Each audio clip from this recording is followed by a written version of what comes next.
I love talking about these games, and I'm not going to sugarcoat this one at all. Boston better find an answer for Giannis, or this is going to be a very short series. And I don't know in my research whether they really have it, to tell you the truth. They looked completely out of sync, and yeah, Giannis is the I don't even want to call him the everlast or bunny or whatever that thing was in the commercials, but he has just infinite energy when he plays, and I still maintain personally he's the best player in the NBA. And now he's rising to the top of his game, and I think Boston is in trouble of losing this game tonight. What do you think of this matchup, Ron? Do you think I'm completely wrong and off my rocker with this one, or do you think the Bucks take a commanding 2-0 lead?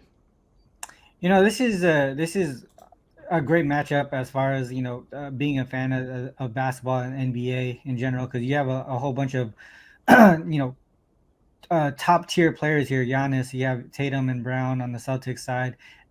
Yeah, I mean the Bucks showed why they are reigning champs. The Celtics were the number one offensive rated team in the league post All Star break, and the Bucks defense limited them to just 89 points on 33% shooting. I think the Celtics here do bounce back here. I think they're too good of a team not to bounce back after shooting 33% from the field, and also they turn the ball over a lot. I think it was like 18 turnovers that game.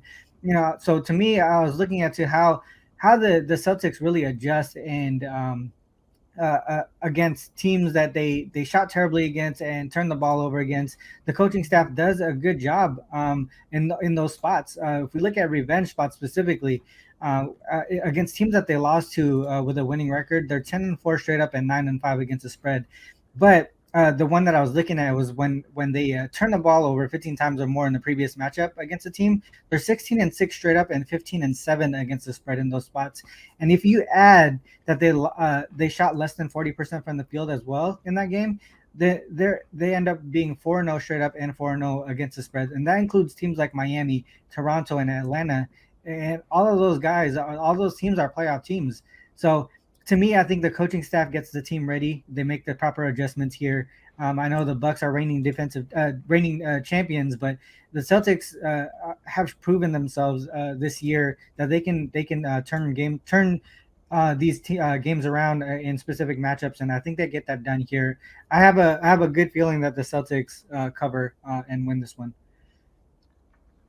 Good stuff. So we're a rare situation where we're on opposite sides, but that's good because it illustrates how the handicapping process works. You can have any opinion in the world, but if you back it up with analytics or you back it up with a fundamental reason why, then you have a pick. And it doesn't matter really what anybody else says, but you can have takeaways. Like I have concerns now whether my Bucks pick is the right one after what Ronald shared with me, which has made me a smarter better for sure. And that's what it's about. You can't be successful in anything in this world in a vacuum or trying to work solo, thinking that you know everything about everything.